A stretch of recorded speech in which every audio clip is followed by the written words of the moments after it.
Good morning, 12th class. Today we start our third lesson, Third Thoughts, written by E.V. Lucas. Now start the lesson. This story was told to me by a friend. यह story मुझे मेरे एक दोस्त के द्वारा सुनाई गई थी. It is my destiny to buy in the dearest market. कि यह मेरे भाग्य की बात थी, यह मेरे तकदीर की बात थी कि मैं किसी भी महंगे से महंगे मार्केट से कोई सामान खरीदता and to sell if I succeed in selling at all in the cheapest. ये मेरा भाग्य होता कि मैं महंगे से महंगे मार्केट से कोई सामान खरीदता और उस सामान को सस्ते में बेचने में सफल हो जाता. Usually Indeed having tired of a picture और डेकोरेटिव आर्टिकल्स. प्रायः ये जो पिक्चर्स और जो डेकोरेटिव आर्टिकल्स होते थे इन सब से थक करके I have positively to give it away. तो मैं इनको निश्चित रूप से बेचने की या फिर दूसरों को देने की सोच देता था. Almost to make it acceptance by another a personal favor to me.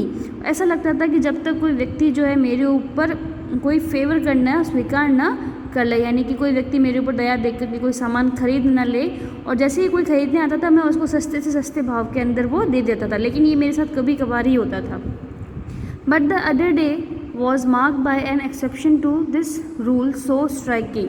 लेकिन एक दिन ऐसा हुआ कि ये जो रूल था, यानी कि मेरे से कोई सामान कभी बिकता ही नहीं था और कभी कभार मैं सफल होता था, ये रूल जो था एक दिन जो था वह अपवाद बन करके मेरे सामने आया, और वो भी इतने प्रभावशाली तरीके से that I have be wondering if perhaps the luck has not change. कि मैं भी सोच रहा था कि कहीं मेरा भाग्य तो नहीं बदल गया, एंड आई एम कहीं और मैं तो नहीं बदल गया हूँ. After all destined to be that most inevitable things. After all जो हमारी तकदीर होती है वो सबसे ज़्यादा ईर्ष्या करने वाली चीज़ होती है अ सक्सेसफुल डीलर. एक सक्सेसफुल डीलर जो होता है, एक जो सक्सेसफुल जो विक्रेता होता है, उसका जो भाग्य होता है वो सबसे ज़्यादा ईर्ष्या करने वाली चीज़ होती है. तो ये व्यक्ति कहता है कि एक दिन मेरे साथ में कुछ ऐसा होता है तो मुझे ऐसा लगता है कहीं मेरा भाग्य तो नहीं बदल जाता है, क्योंकि कभी भी उसके साथ में वो चीज़ नहीं हुई होती है. इट हैपन दस. ये इस तरीके से हुआ. In drifting about the old curiosity shop of a cathedral city, यानी कि जो चर्च का शहर है वहाँ पर ऐसे ही जो कुछ पुरानी दुकानों के ऊपर घूमते हुए I came upon a portfolio of water colour drawing. मैं एक वाटर कलर ड्राइंग की दुकान पर आता हूँ. Among which was one that to my I would have been a possible Turner. और वहाँ पर मेरी जो आँखें हैं एक पॉसिबल, यानी कि एक टर्नर की पेंटिंग पे पहुंचती है. मुझे लगता है कि संभवतः वो किसी टर्नर की पेंटिंग ही होगी. Even if an earlier owner had not share that opinion और होप. और यहाँ तक कि जो उसका मालिक था, जो उसका जो पहले का मालिक था, वो भी नहीं सोच पा रहा था कि यह टर्नर की पेंटिंग है या नहीं है. And set the magic name with all it's initial beneath. और उसने जो मैजिकल नेम थे, यानी कि जो टर्नर का नाम था, वो बड़े ही गलत तरीके से उसके नीचे लिखा हुआ था. तो प्रेजेंट में जो डीलर उसको बेच रहा था, प्रेजेंट में जो बेचने वाला था, उसको भी नहीं पता था कि ये जो पेंटिंग है वो टर्नर की है या नहीं. उसने बड़े गलत तरीके से टर्नर का नाम जो था वो नीचे लिख दिया था.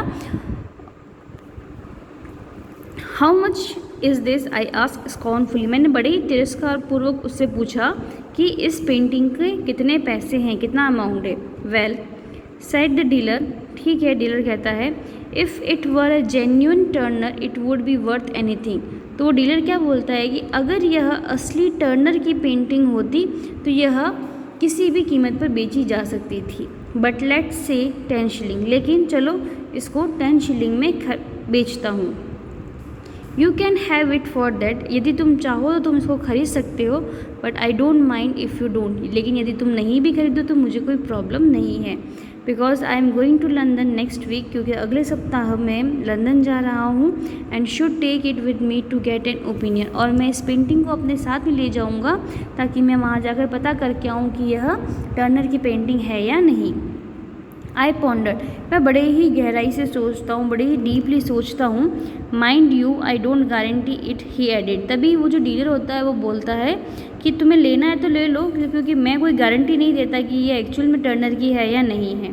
आई गेव हिम द 10 शिलिंग. और मैं उसको 10 शिलिंग देता हूँ और उसको ख़रीद लेता हूँ. By what incredible means I found a purchaser for the drawing at 50 pound. और मेरे साथ में एक अविश्वसनीय घटना होती है कि मुझे एक ख़रीदार मिल जाता है और वह उस पेंटिंग को 50 पाउंड्स के अंदर खरीद लेता है। यानी कि जो पेंटिंग मैंने 10 शिलिंग में 10 शिलिंग में खरीदी थी वही मैं 50 पाउंड के अंदर बेच देता हूँ। There is no need to tell for the point of this narrative resides not in bargaining with collector. तो यहाँ पर ये कुछ भी बताने की ज़रूरत नहीं है कि मैंने उसको इतना महंगा क्यों बेचा या उसने इतना महंगी में क्यों ख़रीदा और किस तरह से हमने जो है वह मोल भाव तय किया था। But in bargaining with my own soul, लेकिन ऐसा लग रहा था कि ये यहाँ पर बार्गेनिंग मैं उसके साथ नहीं कर रहा हूँ, मैं मेरी ही आत्मा के साथ में बार्गेनिंग कर रहा हूँ। क्यों? क्योंकि खुद तो वो 10 शिलिंग में खरीदा लेकिन उसको वो 50 पाउंड्स के अंदर बेचता है। The astonishing fact remain that I achieved a profit of 49 pound 10। और सबसे बड़ी आश्चर्य की बात तो यह थी कि आज मुझे 49 पाउंड 10 शिलिंग का प्रॉफिट प्राप्त हुआ था एंड वॉज ड्यूली इलेटेड, जो कि बहुत ही ज़्यादा खुश करने वाली बात थी। आई दैन बिगिन टू थिंक, और उसके बाद में मैं वहाँ पर सोचना शुरू कर देता हूँ। The dealer so my thoughts ran is that little street by the cathedral west door he ought to participate in this. और जिस तरह से अब मेरे जो विचार है वो चलना शुरू होते हैं कि the dealer in that little street by the cathedral west door, की जो चर्च का जो पश्चिमी दरवाज़ा है वहाँ पे जो छोटी छोटी स्ट्रीट्स है वहाँ पर जो विक्रेता है he ought to participate in this. और मेरे विचारों के अंदर वो डीलर भी इंक्लूड हो जाता है। He behaved very well to me, उस डीलर ने मेरे साथ में बहुत ही अच्छे से बिहेव किया था and I ought to behave well to him, इसलिए मुझे भी उसके साथ में अच्छे से बिहेव करना होगा। I would be only fair to give him half, और ये तभी सही होगा जब मैं उसको मेरा जो प्रॉफिट प्राप्त हुआ है उसका हाफ शेयर जो है वह दे दूँ।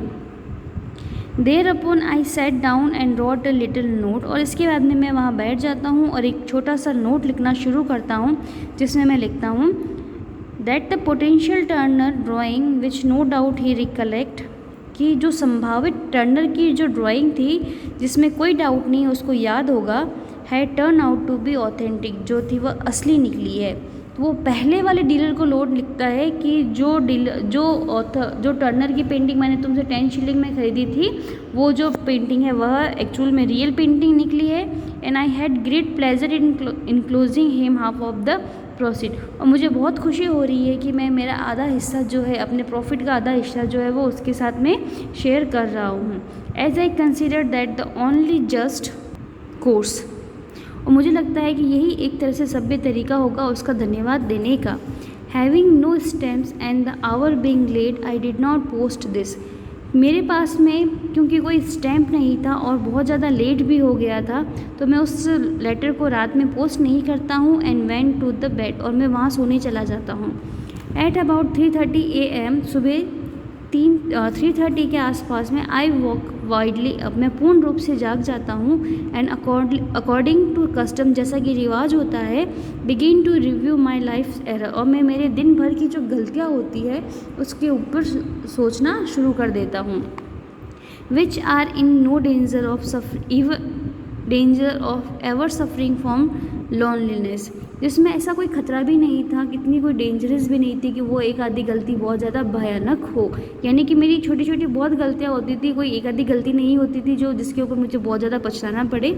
From these I reached by way of mitigation, और इसी तरह से मैं अपनी गलतियों को सोचते उस आखिर में उस वाली बात तक पहुँच ही जाता हूँ। My recent successful piece of chaffering and put the letter to the dealer under both examine and cross examination, और इसी तरह से मैं अपनी हर एक गलतियों के ऊपर ध्यान देते अभी रिसेंटली मैंने जो बार्गेनिंग की थी उसके ऊपर पहुंच जाता हूं, और जो डीलर को मैंने लेटर लिखा था उस लेटर को मैं फिर से एग्जामिन और पुनः एग्जामिन करने लगता हूं। वाई गिव हिम हाफ, क्यों उसको आधा दिया जाए। वाई बी क्योक्सोक्टिक एक पर्सन के बारे में दिया गया जो कि वो बहुत ज़्यादा दानवीर या धर्मवीर हुआ करता था। This is no world for quixotry, वो ये कहता है कि क्यों दानवीर बना जाए, क्योंकि यहाँ पर दानवीरों के लिए कोई दुनिया नहीं है। It was my I that detected the probability of the drawing, यह तो मेरी आँखें थी जिसने इतनी सारी जो पेंटिंग्स पढ़ी थी उसमें से उस टर्नर की पेंटिंग को पहचाना। नॉट हिज, उसकी आंखें नहीं थी। ही हैड इंडीड फेल, वह तो वास्तव में फेल हो चुका था। Did not know his own business, और वो तो अपने काम को भी नहीं जानता था। Why put a premium on ineptitude, उसकी जो अकुशलता है उसके ऊपर उसको फ़ायदा क्यों दिया जाए। No, a present of say 10 pound at the most would more than adequately meet the case, नहीं। तो फिर कहता है कि उसको 10 पाउंड देना ही काफ़ी होगा, यानी कि वो कहता है कि इस पूरे केस को अगर देखा जाए तो जो रियल डीलर, जो मेन डीलर था, उसको तो पता ही नहीं था कि ये टर्नर की पेंटिंग, ये तो मेरी आंखें थी जिसने पहचाना कि टर्नर की पेंटिंग है, तो मैं उसको हाफ शेयर क्यों दूँ, इसको 10 पाउंड जो है वो काफ़ी होगा।